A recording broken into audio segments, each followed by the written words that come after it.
Hey, it's Mary. Welcome to my channel, where I try to give you some advice and tips on things I've learned in my writing journey. If you're on your writing journey, I still haven't gotten the intro down perfect, but we're there. That's my cat, Fritz. Anyway, if you're new here, hello. Today I'm going to be discussing, if you couldn't tell by the title, character building. I'm not claiming to be a genius on the topic by any means, but I do think that it's my personal strength in writing. Plotting is not necessarily my forte, but I enjoy crafting characters, and I feel like there is somewhat of an inherent understanding of the process, so I'm going to do my best to convey to you that process, or at least part of the process, in a clear and concise way. So let's not dilly-dally. Let's get right into it. You're a writer, probably. If you're not, maybe you're gonna learn something about writing and want to be a writer. And if you're trying to write a story, but it's just not coming together, it's just not working, there's something missing, it's just a bunch of scenes slapped onto a couple pages, and there's no thread, there's no tether pulling all of those scenes together in a way that makes every single one important. If that's you, ask yourself this question: are my characters affecting the plot as much as the plot is affecting my characters? And I say characters because all of your characters should have a purpose to the story in one way or another. But this video in particular is about the big character, the main character, or your protagonist, or your hero, or whatever it is you want to call it. And your main character should absolutely have the most purpose to the story. Not your villain, not your love interest, although I know we do love to write those. Your main character. So how do you do that? How do you intertwine your main character with the foundation of your plot line? Maybe you developed your character without any thought for the plot, and now you're kind of stuck, don't know where to go. Or maybe you developed a plot and now you're trying to find a character that works with it. Well, if that's the case, it may be because your character is not complex enough and their problems too vague, or they're too perfect. You haven't developed them enough, or you've developed them in the wrong way. Not to worry, this is a fixable problem, and I'm going to be probably talking a long time about it, but it's really not that intense. You just need to know these three things about your character: their flaw, their want, and their need. You find those three things, and you'll be golden. Well, kind of. Writing is not that easy, but it does help a lot. The first step to writing a phenomenal character is to give them a worthy flaw.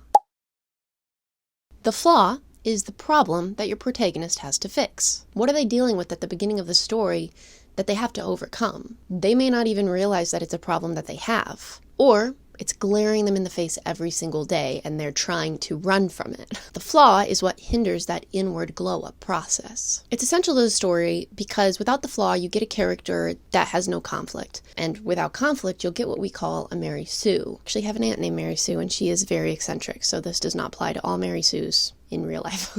But it's someone who either doesn't have any flaws, or what little flaws they are given are purely there to make them more desirable. But we don't want Mary Sues. We don't like them in stories. They're boring. You ever watched a movie or read a book where the main character has no problems? They're just kind of always getting what they want and never have any trouble achieving their goals? No, because we don't like them. We wish that's how our lives would go. Man, we wish everything would go smooth, but that's not how it is. That's not reality for us, and so that's not how it should go for our characters. Because you want your characters to be realistic. Although I know you probably want the best for them. I know. We love our characters. That's why the flaw is so important for your character and for your story, because it's the baseline for why anybody should care about your character, because it's the baseline for why anybody could relate to your character. Even if they can't relate personally, they should be able to empathize with the journey that they go on to overcome those struggles. And it all begins with a problem that they need to fix. You can view the flaw as an internal problem, rooted within the character itself, whether that be a negative outlook on life, selfishness, callousness, cowardness, maybe it's immaturity. It's a bad habit, an insecurity, or a fear. And no, it's not something desirable. I'm not talking about quirky clumsiness or an odd sense of fashion. It should be something that negatively impacts their life, whether they realize the harm that it's doing or not. It causes them to make mistakes that lead down a path of destruction. The thing about human flaws is that they're rarely inherent. Some people are just screwed up in the head and they're born that way, for sure, and maybe you want to write about those people. However, most people are a product of their circumstances or a product in spite of their circumstances. These are what are called external environments. That could be a bad home life, chronic illness, tragedy, oppression. These things affect your character, so keep in mind when crafting your story and crafting your character what their circumstances are. How did their parents treat them growing up? Or did they even have parents? Are they scraping to get by each day, living paycheck to paycheck, or are they rich and wealthy? Do they live in a society that oppresses them, or are they the oppressor? And has anybody ever told them that the way that they're living and the way that they act, their worldview is wrong? If the flaw of your story is an external problem, it should affect the internal of your character. And if it's internal, your internal flaws of your character should be affecting their external circumstances. If a character is selfish and rude at work, they're going to be selfish and rude at home. And if that character is trying to find love, the love interest is going to be affected by that selfishness, and it's going to affect their relationship. Let's take Katniss Everdeen, for example. She is very hardened, very calloused, very cold and distant from people. But she's that way because of her circumstances. She was born in District 12, in poverty. Her father was killed when she was young. Her mother kind of became catatonic, so she had to mature and grow up and take care of her family at a very young age. And not to mention, every year they deal with her peers and the possibility of her and her sister being reaped to go die brutally for entertainment. Like, say what you will, I understand her outlook on life. I understand that negative outlook, that callousness. But it's a flaw because it comes in between her and other people. With Peeta, with her mother, with the rebels in book 2, to name a few. It also affects her chances in the games when, Peeta says, "Oh, I love this girl. She came with me." And she gets all mad and goes, "Why would you say that? You made me look weak." Yeah.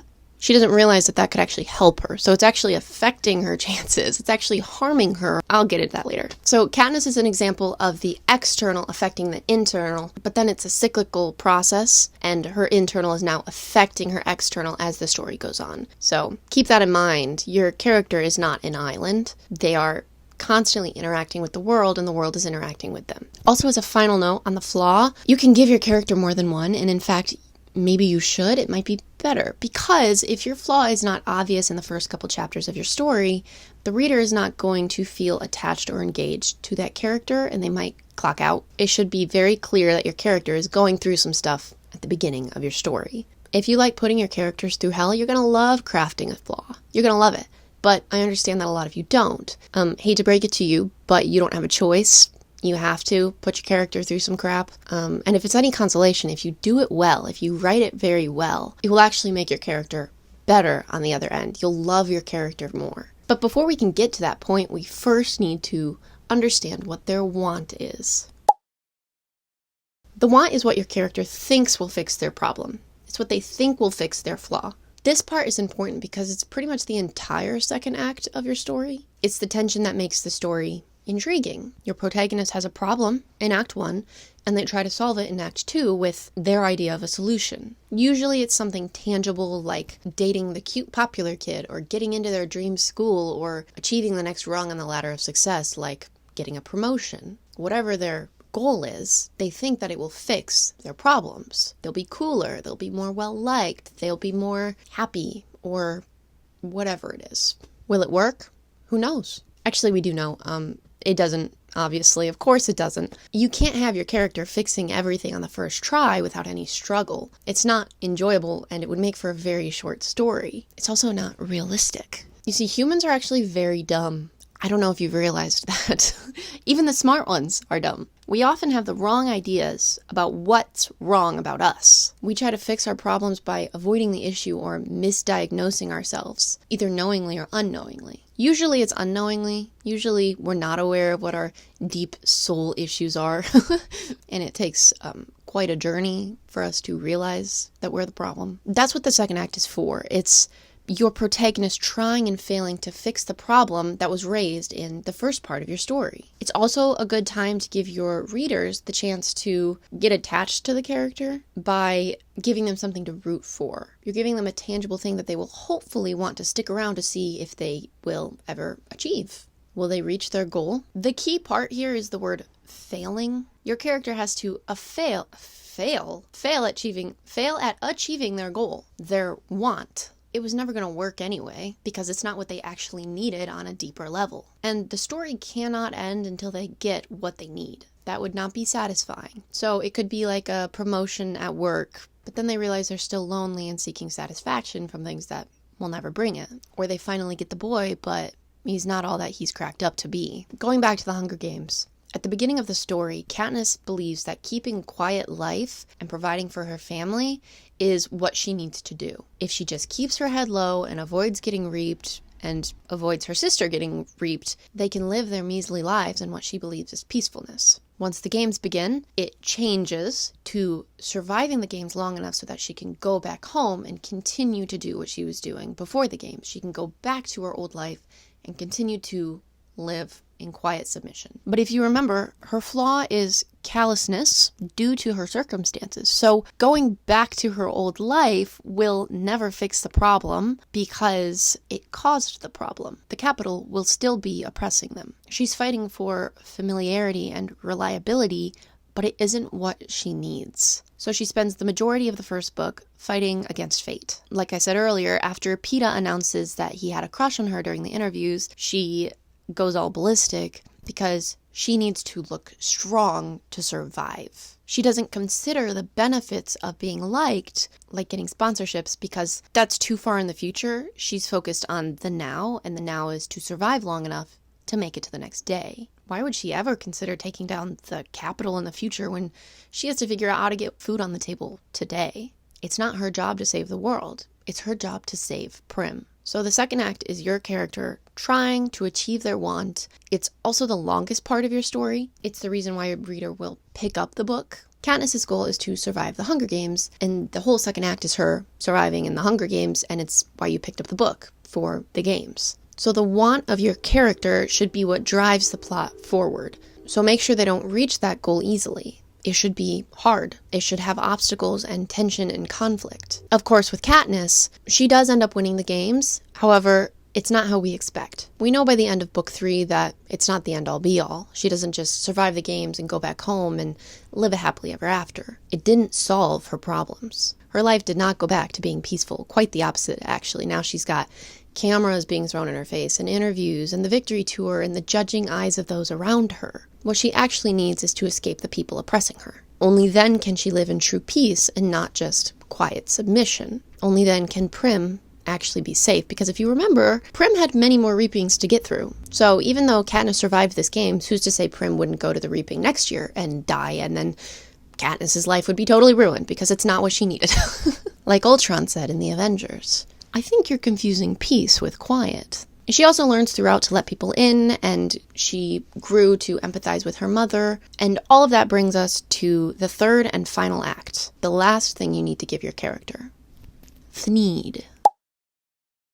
The need is the resolution to your protagonist's character arc, which the character must first realize through the journey of pursuing their initial want. In Save the Cat Writes a Novel by Jessica Brody, she describes the protagonist's wants, or she calls it the hero's want, as integral to the A story. The A story is the external story. It's the cool stuff. Car chases, wars, fights in the school hallway, new jobs, casting magic spells, taking on evil dystopian governments, poisoning the king. Essentially, it's the exciting stuff. It's the cool stuff, or what's referred to as the premise. The A story is the want, it's the goal, it's the little blurb on the back of the book that describes what you're going to be getting when you open up the book. On the other hand, the B story is the internal story. It's intricately linked to what your hero needs to learn in order to change their life, complete their transformation, and enter the Hall of Fame of story worthiness. The B story / internal story / need is what your story is really about. So the A story is just the layer covering the B story. So how can you, as the writer, satisfy your reader by the end of the story? I'm saying story way too much. It doesn't matter how cool your plot weaving is if your main character is still the same person they were back in Act 1. If Katniss was still callous to Peeta, by the end of book 1, we would consider the story a waste of time. She wouldn't even think to eat the berries with Peeta. She would just let him eat the berries and then win. But that's not the kind of character that anybody wants to read about, and it's certainly not the character anybody wants to root for. The need represents the underlying desire within your character for growth. They don't realize it yet, but they actually very much wish to change. They want something in their life to change, and our job as the reader is to make sure that it's them, not just their circumstances. Also known as their life lesson. The life lesson comes to fruition in Act 3 when you tie everything up with a neat bow as your character accepts their fate and makes a choice they would never have made back in Act 1. Everything they go through in Act 2 should make them into a different person. Still the same character, but changed for the better. This is where the relatability aspect comes into play. Again, the specific journey your character goes through doesn't have to be relatable, and it will never be relatable to every single person that picks up your book. But the life lesson should be universally understood by anybody who reads it. Thankfully, Save the Cat also gives us a list of the most common universal life lessons found in literature. Now, I have not done my own research, so I don't know if this is a comprehensive list, but it is a good starting point. You have forgiveness, love, fear, faith, acceptance, trust, survival, selflessness, responsibility, and redemption.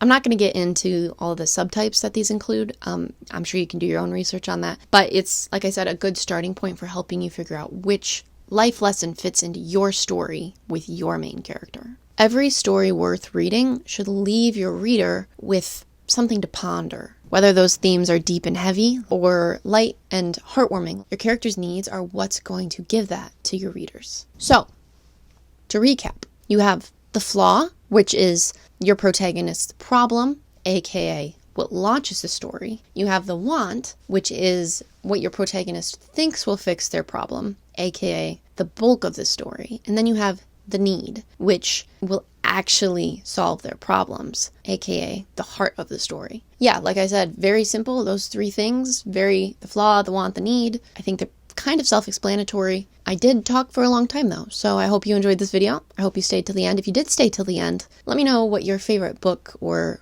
book series is in the comments and why. I'm interested to know. I'm a big fan of the Percy Jackson books. 6 of Crows, I like those. I like the Hunger Games. I feel like that was pretty obvious. This is my bookshelf. I also have one over on that side of the room, so I kind of like books, I guess. But yeah, thanks for watching. I appreciate it. Make sure you subscribe for more tips on writing. I'm just getting the hang of it, but I'm enjoying it. So I'm happy for everybody who has stuck around this long. Yeah, stay creative.